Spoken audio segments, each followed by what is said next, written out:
My name is Brody Bunn. I did my library assignment this month on the graphic novel Nimona by Noelle Stevenson, written and illustrated by her. It was published by HarperCollins, and it is 273 pages long, and it is a true, genuine graphic novel with 12 chapters, with a epilogue taking place in the 12th chapter at the end.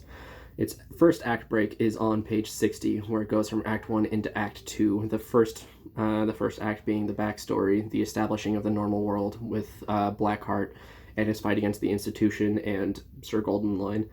And then pages 60 to 230-ish. On page 60, we see Blackheart and Nimona work together in a real meaningful way for the first time when they go after an institution-controlled bank.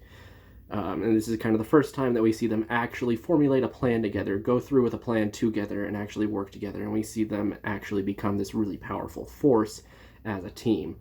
Then that throughout Act 2, where we see them fight the institution in different ways, experience different things together, we have our second act break from Act 2 on page 230, with the climax occurring between pages 195 and 230. The following action begins with Nimona's true backstory. After we were kind of misled by a fake backstory in Chapter 1, we find out that she was lying about what happened to her and how she got her powers. She's actually this really powerful being who was kind of ostracized by the family that she grew up with after killing a massive amount of bandits that were attacking her village. They see her as a monster and they kind of kick her out. And I was a little surprised by this story being titled Nimona to find out that it's actually Ballister Blackheart's story and his fight against the institution, because they kind of forced him into being a villain when he never wanted to in the first place. He says they had no use for a hero with only one arm, and kind of pushed him into the role of villain and then pitted him and Goldenloin against each other. And that's kind of his main goal, is taking down the institution because of what they did to him, and it's further supported in Act 2 when him and Nimona actually begin fighting against the institution together. And it's very clear with a beginning, middle, and end. It has your beginning where we see the normal world of Blackheart and Nimona as they first meet each other. We've got our middle where they're working together against the institution and figuring out what's going on, and then you've got your resolution after the final battle with the Institute, and then eventually the final battle with Nimona, and the resolution and following action takes place in that end. I found the resolution pretty satisfactory.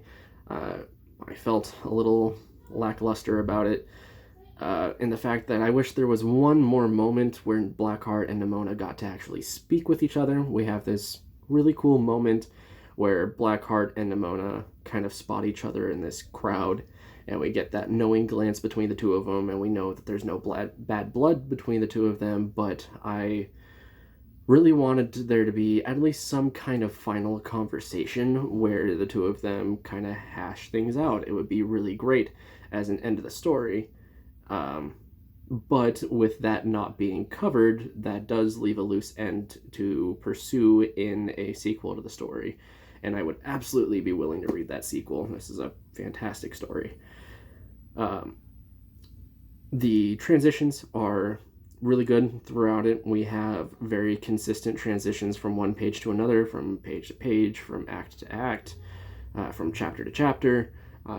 We see that they are consistent and repetitive and very easy to track. When and where is a pretty hard question for this one. It's set in a world where magic and science exist simultaneously. We get some dates every now and then, but nothing that means anything in the terms of our world. The characters also do have really good character arcs. Goldenloin's character arc is my favorite. He has a fully fledged redemption arc, which is pretty strange considering that we're following an anti-hero in Blackheart. But he and Goldenloin ends up finding out that the institution is evil, switching over to Blackheart's side. The two of them make up after their old problems, and the two of them work down to take out the institution and eventually Nimona together. Blackheart has a growth character arc. He starts out being very cold, not wanting Nimona to, touch anything or be a part of his life, wanting her to just get out of there so he can get on with it. And by the end of the story, he's extremely attached to her, willing to endanger himself in order to save her. And multiple times we see him put himself in harm's way in order to make sure that she's okay, and we see him grow into a very caring character.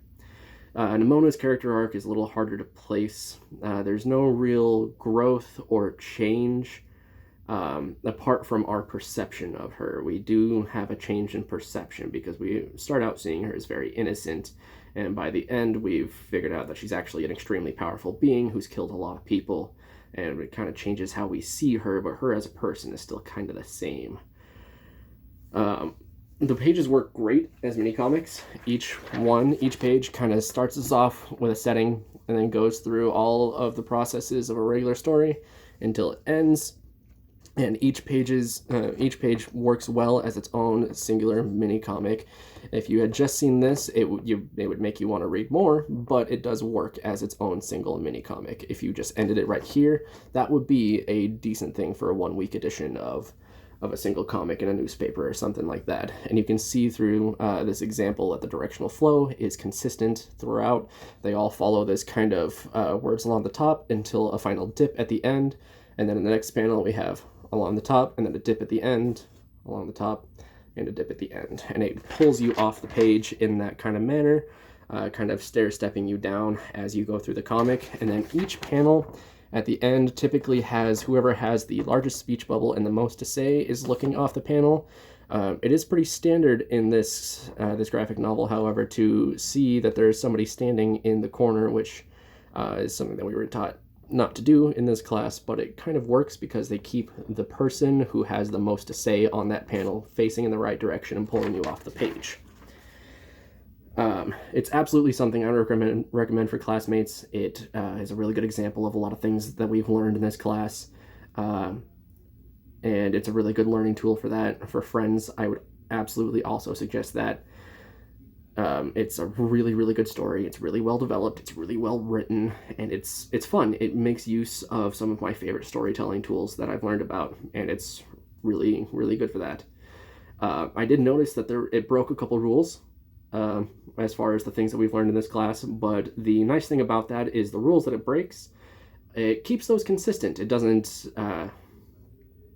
throw something at you that you haven't seen before halfway through the book.